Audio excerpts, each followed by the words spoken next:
My basic concern with what has happened, very simply, is that we are looking at not only a major setback, I believe, for our interests with the fall of Afghanistan to the Taliban, but some very serious challenges geopolitically in the region.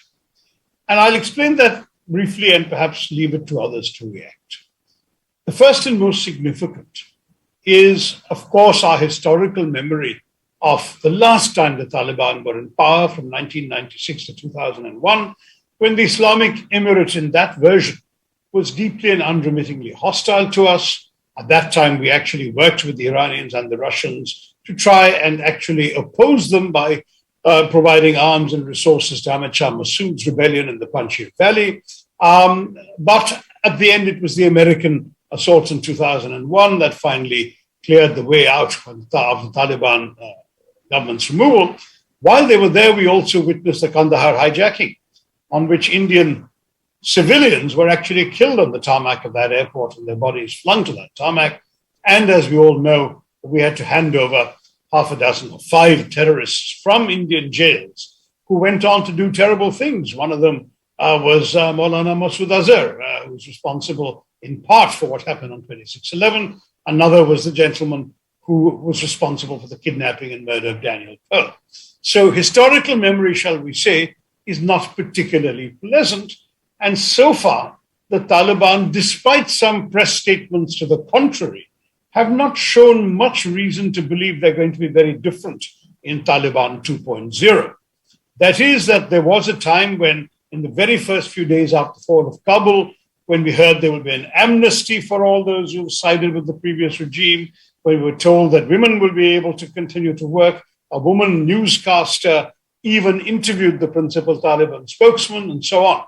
But in the few weeks since then, in roughly a month since the fall of Kabul, we have seen not only that there was no amnesty, but that even the relatives of people who worked for the previous regime and for the Americans have been executed by the Taliban. We've seen copies of death sentences issued for the mere sin of being the brother of somebody who worked for the US Embassy. The very newscaster who conducted that interview, the female newscaster, has fled the country, saying it is impossible for women to work. Women have been stopped from going to government offices, have been told that all the old restrictions about their being alone in private on the streets and so on are back.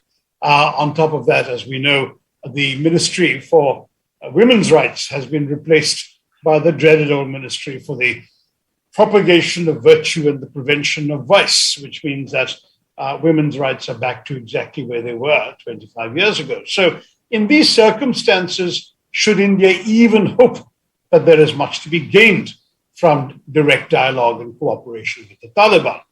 Well, we have invested $3 billion of our taxpayers' money into Afghanistan. We've done so for all sorts of rather lasting and valuable assets, ranging from the Zaranj-Dalaram highway, which cuts across the southwest Afghanistan, the Afghan parliament, the Salma Dam, the very fact that Kabul has 24/7 electricity from Kunduz to Kabul is because our people strung up the wires that made it possible to bring hydroelectricity from the mountains. All of these things have been done by us, plus large numbers of girls' schools, women's hospitals, and so on, all of which, of course, are now assets for the Taliban. So one might like to think that we want to continue, having made that investment, we want to continue being involved.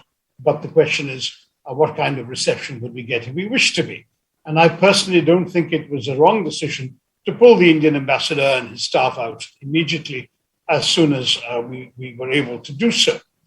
On the other hand, the larger ominous regional implications are the likely emergence of a China-Pakistan-Afghanistan axis. Last time around, China was relatively neutral, even slightly wary about the Taliban because of the supposed influence of Taliban extremism on the Uyghurs of so-called Eastern Turkestan, that is the Xinjiang province. Today, China is actively talking to the Taliban. There's direct reference to the possibility of exploiting mineral deposits. It seems that for some months before the Taliban won, the Chinese were already telling them that, look, we've put $90 billion into Pakistan, the largest single project in the Belt and Road Initiative is the China-Pakistan economic corridor. We put all our money in there. We don't want you to do anything that will jeopardize that investment. At the same time, we'll make it worth your while because we'll come in and pour a few billion into your country in exchange for being allowed to exploit the mineral resources. And the Taliban, after all, have inherited a country whose government budget, as recently as the most recent government budget, was 80% financed by foreign assistance. And since the principal source of that assistance was the United States and the West, and they have now pulled out, I'm sure the Taliban would look with a great deal of interest for Chinese money. So China coming in, Pakistan, of course, is already very much enthralled to China. And now the Afghans apparently are in place as well. The Axis is going to be a genuine reality on our northwestern border. Allied to that is the problem that the last time around, Iran was directly working with us against the Taliban, especially after the killing of 11 Iranian diplomats in Mazar-e-Sharif. And the Russians were decidedly sympathetic to the Indian point of view on the Taliban and quite hostile to the Taliban themselves. Today, in 2021, neither is really true in the same way. The Russians are now essentially fellow travelers of the Chinese. They are far more likely to be attentive to Chinese interests than Indian in their present avatar. The statements made by their special envoy with the amazing name of Kabulov have been particularly contemptuous of New Delhi's interests and of India's role in Afghanistan. I don't really look to Russia now with a great deal of hope.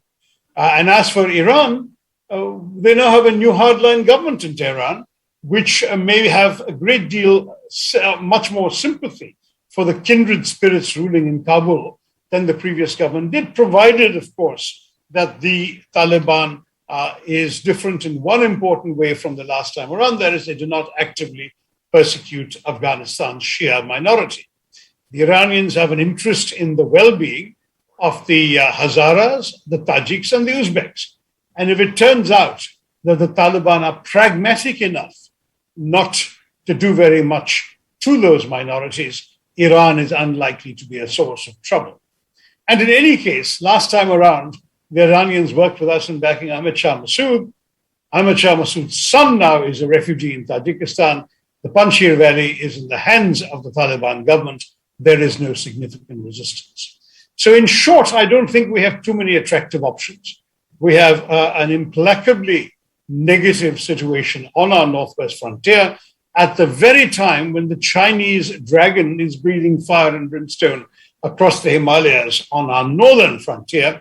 And in particular, their behavior across right up and down the LAC has manifested in what happened with the incident in the Galwan Valley last June when 20 of our soldiers were killed, suggests that they are busy adjusting the LAC to suit their interests, and they will not hesitate to push their interests and put India in its place or rock India off balance whenever it suits them to do so. So this is a major challenge for Indian diplomacy in the months ahead, as well as for Indian security. I think Brahma will concur with me that we are not particularly well equipped to contemplate the prospect of military activity on two fronts, and certainly dealing with geopolitical hostility on two fronts is already going to be a fairly major challenge for us.